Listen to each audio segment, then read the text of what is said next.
Ito nga bang Rain or Shine Elasto Painters ay papasok sa isang trade kasama ang San Miguel Beer at Terra Firma? Ang problema kasi ng Rain or Shine Elasto Painters ngayon ay nangangailangan sila ng sentro. Hindi masyadong nahahalata yan dahil Commissioner's Cup tayo, meron silang import. Pero pagdating ng Philippine Cup, dyan mo makikita yung pagkukulang nila at dyan nila mararamdaman yung pagkawala ni Luis Villegas. Ang plano kasi ng Rain or Shine talaga, maging center nila si Keith Datu at si Luis Villegas at itong si Bob Belga. Ang problema, ito si Luis Villegas nagka-injury at hindi na maglalaro ngayong season. At ito si Belga, alam natin, undersized na yan at matanda na. So si Keith Datu na lang yung center nila at alam natin si Keith Datu may history din yan ng mga injury. So, pinag-iisipan daw ngayon nitong Rain or Shine na pumasok sa isang trade kasama ang San Miguel at ang Terra Firma kung saan makukuha ng Rain or Shine Elasto Painters itong si Mawala Tautua, yung center ng San Miguel Beer. Samantala naman itong San Miguel makukuha nila ito si K. Mark Carino mula dito sa Terra Firma Jeep. At ang Terra Firma naman may makukuhang player mula dito sa Rain or Shine. Hindi pa madetermina kung sino. Posible na baka si Mark Borboran at samahan ng first round draft pick. O di kaya naman baka ang kunin nila ay itong isa doon sa mga wingmen. Itong si Andre Karakot, itong si Anton Asisio o kaya yung iba pang mga players, mga guards ng Terra Firma.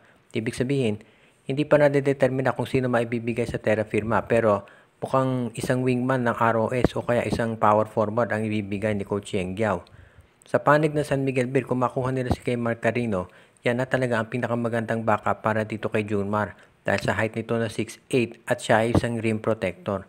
Pwede yan. At ito'y mahusay din na rebounder kaya sa tingin ko makatutulong talaga na siya ang kunin na backup nitong San Miguel Beer para kay Fajardo.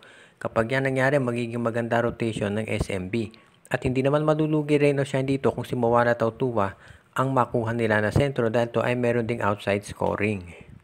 Dapat na nga bang mag-request ng trade itong si Von Pesumal mula dito sa Barangay Ginebra? Marami ang naniniwala kasi na nasasayang lang si Pesumal dito dahil hindi naman nabibigyan ng playing time. Sa totoo lang kasi kahit gustuhin man ni Coach Timko na bigyan ng minuto ito si Pesumal, hindi talagang mangyayari dahil marami ng mga guards sa Ginebra. Nakita naman natin yung rotation nila. Si RJ, si Scotty, si Maverick Hanmisi, si Stephen Holt.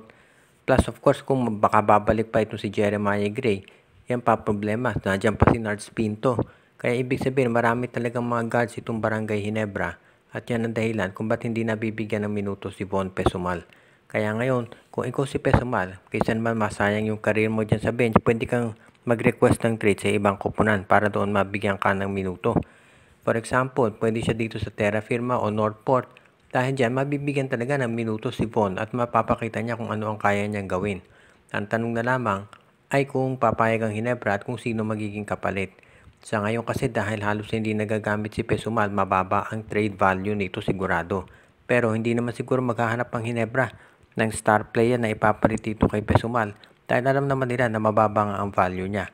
Unless isama nila yung iba nilang players. So yan ang abangan natin ngayon. Dahil kung si Von Pesumal, alam naman natin na hindi na rin siya bumabata. So mas mabuti pa na samantalahin na niya ang pagkakataon ngayon para kumuha o malipat sa isang team kung saan siya ay mabibigyan ng minuto para siya naman ay maipakita kung ano ang kaya niyang gawin.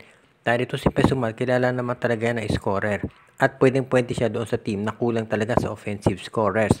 Katulad for example, pwede si Pesumal sa Phoenix, sa Terra Firma nga, sa Northport, ang dami niya pwedeng paglagyan ng mga teams. Pwede rin itong madala actually sa Blackwater na nangangailangan din ng scorer.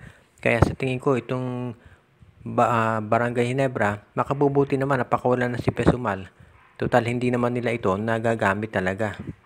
Naghahanap na nga ba ang Magnolia Chicken Templados ng bagong coach na papalit dito kay Chito Victorero? Iyan ngayon ang tanong ng karamihan dahil nga hindi maganda ang pinapakitang performance talaga nitong Magnolia. Alam natin na maraming mga insiders na nagsasabi na malakas talaga sa management itong si Victorero. Pero ang tanong ay hanggang kailan magtitiis itong Magnolia na ganyan ang kanilang performance. Alam naman natin na itong si George Gallant, in-appoint din yan itong si Alfrancis Chu, sabi ng mga insiders. Pero eventually napalitan din to si George Gallant. Hindi siya nagtagal sa pwesto dahil nag-i-struggle ang San Miguel Beer. So napilitan sila na ibalik itong si Leo Austria. Ang tanong ngayon ay kung ano ang gagawin nitong Magnolia Chicken Templados lalo na sila ay nag-i-struggle din. Iyan ngayon ang problema nitong Magnolia Chicken Templados kung ano ang kanilang gagawin. Kaya abangan na lang natin kung sakasakali na mayroong papalit. Maraming mga pangalan ang lumulutang Kabilang na of course yung assistant coach na si Johnny Abarrientos, nandyan din si Jason Webb. May mga nagsasabi na baka si Richard Del Rosario pwedeng i-appoint, although I doubt kung pakakawalan niya ni Coach Tim Cone. Plus nandyan din of course sila Jericho Dinera, si Alvin Patrimonio, ito si Topex Robinson, si Aldin Ayo, marami, si Jana Del Cardel, si Chris Gavina. Ang tanong na lamang ay kung gagawin ba talaga ng Magnolia, yung sa tingin ng karamihan ay nararapat na palitan na itong si Chito Victorero. Dahil sa ngayon mukhang itong Magnolia talaga ay coach na ang problema.